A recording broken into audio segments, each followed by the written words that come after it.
Here are 7 tips that will help your amateur worship team band sound like professionals. I've been leading worship for 20 years in churches from 100 all the way up to 10,000 in size, and these 7 tips work even if you're working with noobs, beginners, amateurs, or students, or old people that just don't seem to get it. These 7 tips will work, and if you want proof, here is what my youth band sounded like 1 year ago.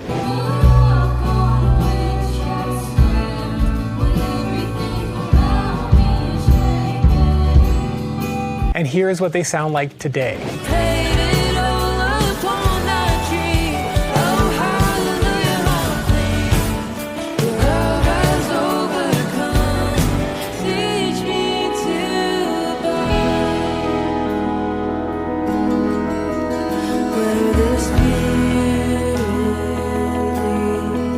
And that's just after 1 year of working with these students, many of whom are 12, 13, and 14 years old. So apply these 7 tips and let's elevate your band's sound.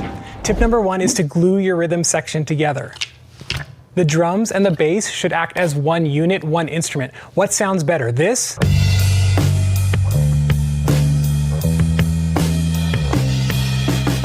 Or this?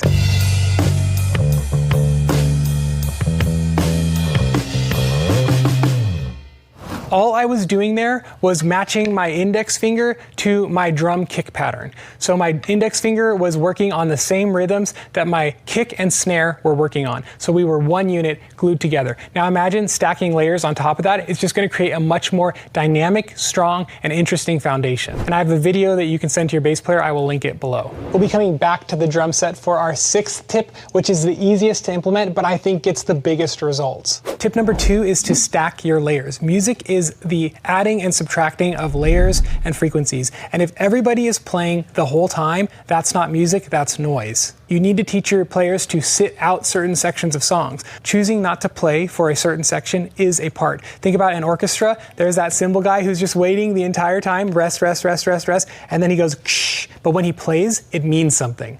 And that's how we want to think about all of our musicians. I was telling our Spanish ministry team, because the electric guitar player for Spanish ministry was just playing the whole song, and everybody was playing the whole song, so there was no addition or subtraction of layers. I told him, play the intro and then sit out all of verse 1. When we get to the first chorus, just do full strum chords. And that leads me to my next tip, which is to allocate your subdivisions. You don't want everybody playing all 1/8 notes or all quarter notes or all 16th notes. You want to distribute those subdivisions across the different players. If your piano player is playing 1/8 notes and your acoustic player is playing 1/8 notes, then you want your electric player to either play whole notes, simple long strums with the little harpy sound hitting each string individually, or you want the electric player to play 16th notes. But you don't want everybody going, because that's going to sound sloppy and boring. I'm going to link a free lesson from my musical excellence course on subdivisions and frequencies so that you can learn how to correctly spread those two things out, because that's all that music is, the distribution and layering of frequencies and subdivisions to create energy. So check out that free lesson below. The next tip is to sprinkle in ear candy. Even if you have beginner musicians, they can take 10 extra minutes out of their week to learn the simple melodic riffs that really create the signature sound of a song. I'm not saying they have to learn every single intricate part. They can simplify, but those key signature lines of a song should be learned and placed in the song. When I was training the Spanish team, they were singing Holy Forever, and they got to the end of the chorus and they're like, Holy Forever.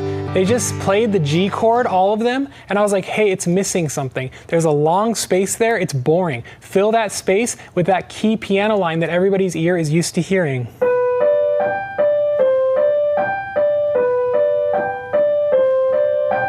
If you've been forgiven. Just a couple of those little melodic hooks sprinkled throughout the set will take it from being bland, boring chords to the set having the life and energy and beauty that it needs. And even if you have very beginner musicians with a little bit of extra time and preparation, most musicians can handle it and they'll actually like being challenged. Speaking of ear candy, tip number 5 is to add micro transitions. This is not transitioning between songs. This is actually using musical signals to transition within sections of one song. For example, if verse 1 doesn't have the bass in, instead of just entering on the one count of the chorus with the bass, what if they subtly slid in to kind of indicate to the listener's ear that something is changing? 1, 2, 3, 4.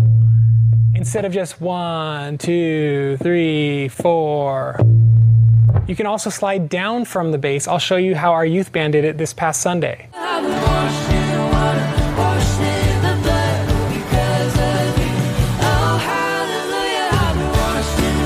So you hear how the bass slid down to indicate that we're going into a big chorus, and cymbal swells can help, or opening the hi-hat. I have a whole training on this. I will link it below. It teaches how every single instrument can use micro transitions to add the ear candy and polish that really makes a song sound finished. Tip number 6 is to tighten up the tempos. If your band struggles to start songs at the right tempo or fluctuates a lot during your songs and things just start to drag or speed up too fast to where you can't even catch your breath, you need to dial in your tempos, and there is a very easy way for you to do that. Even if your band doesn't have in-ear monitors, you can still do this. We are doing it in our youth band and it's working wonders. So the way that it works is you just get your drummer a wireless set of headphones. Aren't these cool headphones, by the way? I'll link them below. You get them a set of wireless headphones. They can still hear the drum kit, and they can even hear the wedge beside them with the rest of the band in them, but they have the metronome in their ear. So we use Planning Center, and they just play the Planning Center metronome app, start the song, they count in the tempo, and the rest of the band follows the drummer. That way, no matter what happens, the song starts at the correct tempo, and even if the drummer gets off the click track because he's a noob, it doesn't really matter because he's the only one who's hearing the click. Now, eventually, you want to get your entire team on the click track, and if you want to see me make a video about how to get your team to adopt the click track, the metronome, and even transition to in-ear monitors, type click in the comments, and if I get enough comments with the word click in it, I will make a video about how to get your team to adopt, adapt to, and even love playing to the click track. So leave a comment below for that. Tip number 7, are you ready? Tip number 7 is you leave a tip. Leave a tip for us below. What has made the biggest difference in your worship team? Let us learn from you. Let's learn from each other in the comment section. What has made the biggest difference to take your band from here to here? Even if it's just one step, what have you learned and what have you implemented that has made a huge difference in taking your team from amateur to better sounding or even professional sounding? We would love to learn from you in the comments. While you're down there, be sure to hit subscribe and like, and grab that free lesson from my musical excellence course. And I will also link my entire full musical excellence course at 50% off if you just want to do a deep dive into how to help your band sound better. So you can grab all that below, and I look forward to seeing you in whatever video YouTube recommends next, as long as it's from worship ministry training. God bless.